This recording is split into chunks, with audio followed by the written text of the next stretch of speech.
Kebenaran dan keadilan datangnya sering lambat, tapi pasti. Oleh Susilo Bambang Yudhoyono.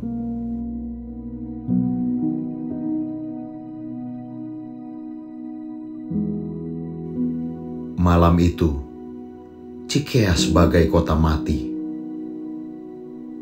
Atau seperti dusun kecil yang terbentang di kaki bukit yang sunyi.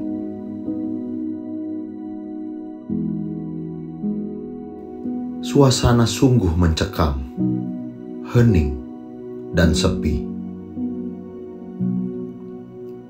Ketika kubuka jendela di dekat sajadah mendiang istriku yang sedikit lusuh, namun menyimpan kenangan yang teramat dalam, yang kini menjadi teman setiaku ketika aku bersujud ke pangkuan ilahi. Di kejauhan, kupandangi langit yang pekat kehitaman. Tak ada cahaya rembulan atau gemerlapnya bintang-bintang. Rintik hujan yang turun sejak senja hari pun kini telah pergi. Tinggal derak pohon dan dedaunan yang terdengar lirih berdesir, pertanda angin malam masih menyapa dan menghampiri. Kututup kembali jendela tua di kamarku, dan aku mencoba untuk merebahkan diriku di ranjang, mengingat jam dinding telah menunjukkan angka 12. Namun, entah mengapa, sulit sekali memejamkan kedua mataku. Hatiku terjaga, pikiranku mengembara. Aku bangkit kembali dari tempat tidurku dan duduk di kursi coklat tua, tepat di depan televisi lamaku. Sepertinya aku harus menata hati dan pikiranku yang tiba-tiba terbang kemana-mana. Nampaknya pula aku harus bertafakur, berkontemplasi, seperti yang sering kulakukan di sepanjang perjalanan hidupku. Terutama ketika aku tengah menghadapi cobaan dan ujian Tuhan. Di keheningan malam itulah aku berkontemplasi untuk mencari hikmah dari cobaan baru yang kualami. Dalam kekuatan iman yang kumiliki, aku bertanya kepada Sang Pencipta, juga mengadu, mengapa cobaan ini mesti datang seperti ini? Perbuatan dan perlakuan sejumlah sahabat yang sangat melukaiku, juga melukai orang-orang yang setia, yang mencintai dan berjuang di sebuah perserikatan partai politik yang selama 20 tahun aku juga ikut bersamanya. Sesuatu yang tak pernah kubayangkan bahwa itu bakal terjadi. Sesuatu yang menabrak akal sehat, etika, dan budi pekerti. Juga bertentangan dengan sifat keperwiraan dan kekesatriaan. Sebenarnya aku tak hendak meratap atau meminta-minta kepada Allah di luar yang seharusnya kumohonkan kepadanya. Aku anak desa yang dibesarkan di tanah Pacitan, yang ketika aku remaja penuh dengan tantangan, baik alam maupun kehidupan. Masa laluku jauh dari kecukupan dan kemudahan. Aku kerap terbanting dalam duka dan nestapa. Meski sekejap pun, tak pernah kufur dari rasa syukur.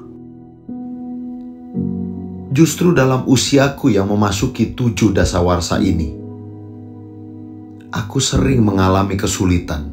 Bagaimana caraku berterima kasih kepada Sang Kholik yang telah memberiku begitu banyak berkah dan anugerah. Dalam kekusyukan tafakur yang aku lakukan, tiba-tiba aku terlibat dalam percakapan di lubuk hatiku yang paling dalam. Tentu aku tidak mampu untuk mengerti dan memahami apakah dialog dalam batinku ini sebuah tuntunan ilahi, atau Allah tengah membukakan pintu kalbuku dan memintaku untuk menggunakan semua yang telah diberikan kepadaku: akal, intuisi, dan keyakinan yang kumiliki, dan yang terus aku asah sepanjang perjalanan hidupku. Dialog dan percakapan batin pun segera berlangsung. Tak ada emosi, tak ada kegaduhan, dan tak ada pula fitnah serta pertengkaran. Teduh, tulus, dan jujur. Kenapa kau harus bersedih? Tidakkah cobaan dan ujian begini telah engkau alami berpuluh-puluh kali? Aku tahu hari-harimu memang sungguh berat dan seolah awan hitam menyelimuti hidupmu. Aku tahu di usiamu yang telah memasuki masa senja ini, engkau tak pernah membayangkan bahwa hal begini bakal terjadi. Hatimu pasti luka, sedih, dan terhina. Betapa partai politik yang kau gagas berdirinya, serta pernah kau pimpin dan besarkan, kini harus mendapatkan perlakuan seperti ini. Sesuatu yang ketika kuasa ada dalam dirimu, ada dalam tanganmu, perlakuan tak terpuji seperti itu tak pernah kau lakukan. Tapi itulah hidup, itulah takdir, itulah dunia kita. Namun, kau tak perlu berkecil hati. Tidakkah kau telah melalui berbagai cobaan dan ujian, dan kau mampu mengatasinya? Ingat, bersama kesukaran ada kemudahan. Setiap masalah ada solusinya. Kuyakini ini tuntunan yang pertama. Aku masih khusyuk dalam perenungan diri. Dialog dalam batinku yang sunyi terus berlangsung. Bisikan nurani juga terus berlanjut. Bagaimana dan langkah seperti apa yang patut engkau lakukan? Kalau itu yang kau tanyakan, sebenarnya kau telah menemukan jawabannya. Tidakkah para pemimpin partai yang tengah diobok-obok sekarang ini telah berketetapan hati untuk berjuang guna mempertahankan kedaulatan, kehormatan, dan eksistensi perserikatan yang sama-sama kalian cintai? Langkahmu sudah benar. Itu misi yang suci. Itu juga tanggung jawab terhadap jutaan anggota partai yang sangat tidak adil jika mereka kehilangan masa depannya.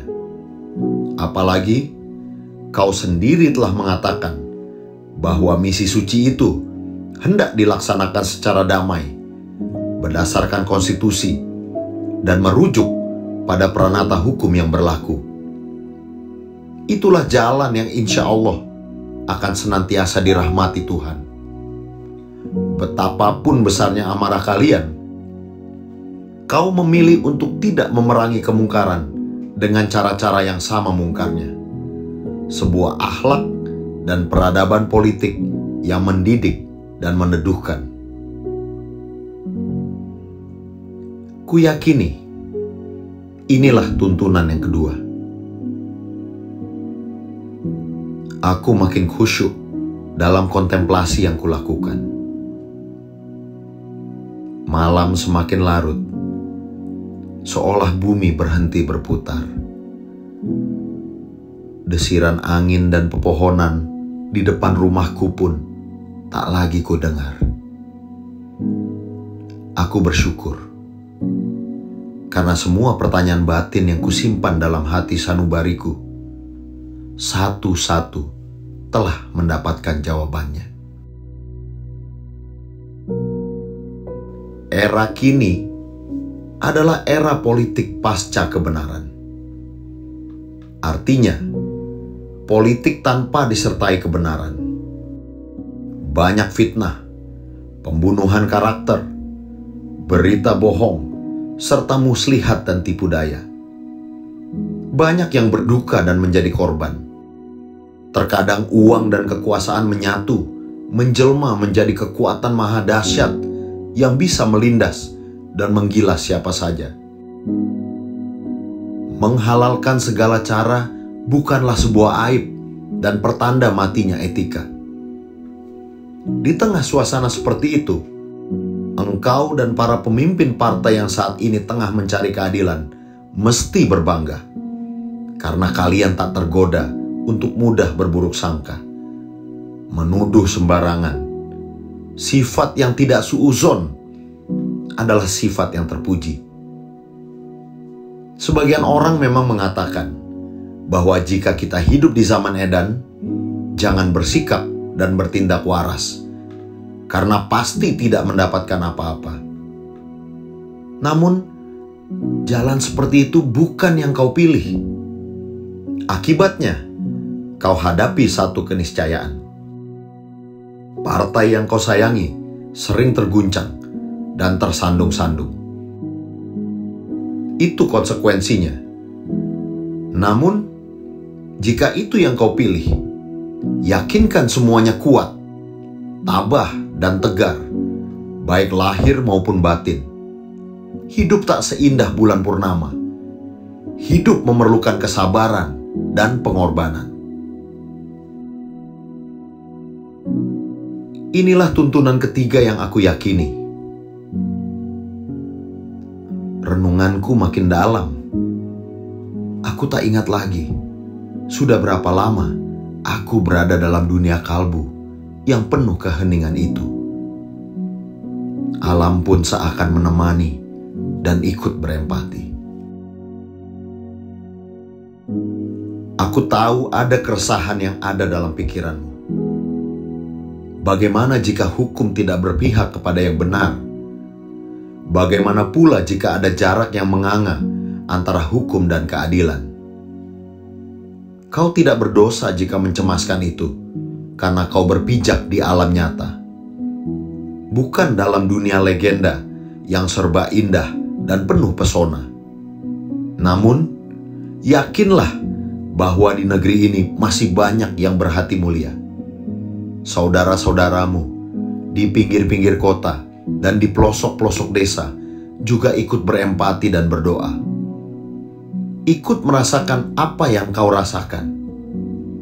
Dengan semuanya ini, percayalah bahwa para pemegang palu keadilan akan mendapatkan tuntunan Tuhan untuk senantiasa bertindak adil dan benar. Kembali ku yakini, ini adalah tuntunan yang keempat. Ketika waktu telah bergeser, perlahan menyambut datangnya fajar di dini hari, aku bagai mendapatkan isyarat bahwa hampir rampung jawaban yang kumohonkan. Jawaban terhadap istiqoroh yang aku lakukan. Aku biasa memadukan antara olah nalar, intuisi, dan tuntunan yang maha kuasa. Terlalu sombong jika manusia merasa memiliki segalanya dan tak menyadari kelemahan dan kekurangannya. Inilah bisikan kalbu terakhir, atau yang kelima, dalam perenunganku di malam yang sahdu itu. Kau harus bersyukur ketika jagat raya mengamini kata-katamu bahwa tak ada jalan yang lunak untuk meraih cita-cita yang besar. Juga tak ada yang serba mudah untuk mengatasi masalah yang berat. Terhadap itu semua, sejarah telah mencatat bahwa yang kau katakan itu juga telah kau jalankan dalam perjalanan hidupmu. Saat ini, kau juga tengah melakukannya lagi. Artinya, kau bukan termasuk golongan yang mudah menyerah. Semangat dan tekadmu tak mudah patah. Ini modal penting bagimu dan semua pemimpin partai dalam meraih sukses di hadapan. Barangkali kau sering merasa lemah ketika menghadapi yang kuat, apalagi sangat kuat. Namun jangan lupa, jika Tuhan menakdirkan, yang lemah-lemah itu akan diangkat menjadi yang kuat. Sementara itu, barangkali kau juga merasa sangat berat untuk mendapatkan kebenaran dan keadilan yang sejati. Seolah jalan di hadapanmu tertutup, tak ada yang terbuka. Ada jurang yang sangat dalam dan tebing tinggi yang amat terjal. Namun percayalah, hukum kehidupan mengajarkan bahwa pada akhirnya kebenaran dan keadilan akan datang. Datangnya mungkin lambat, tapi pasti. Di penghujung bisikan nurani itu, aku segera terjaga. Aku tengadahkan tanganku, seraya berucap, "Terima kasih Tuhan." Betapa tentram rasa hatiku ketika Sang Pencipta, kuyakini, telah menguatkan hati dan pikiranku. Aku dilahirkan untuk mencintai kedamaian, bukan pertentangan dan kekerasan. Namun, bagaimanapun, aku lebih mencintai kebenaran dan keadilan. Jika kebenaran dan keadilan tegak, damailah hati kita. Damailah negara kita. Damailah dunia kita. Ya Allah, kabulkanlah permintaanku akan hadirnya kedamaian, kebenaran, dan keadilan di negeri tercinta ini. Kepadamu aku berserah diri, dan kepadamu aku memohon pertolongan. Cikias, 15 Maret 2021.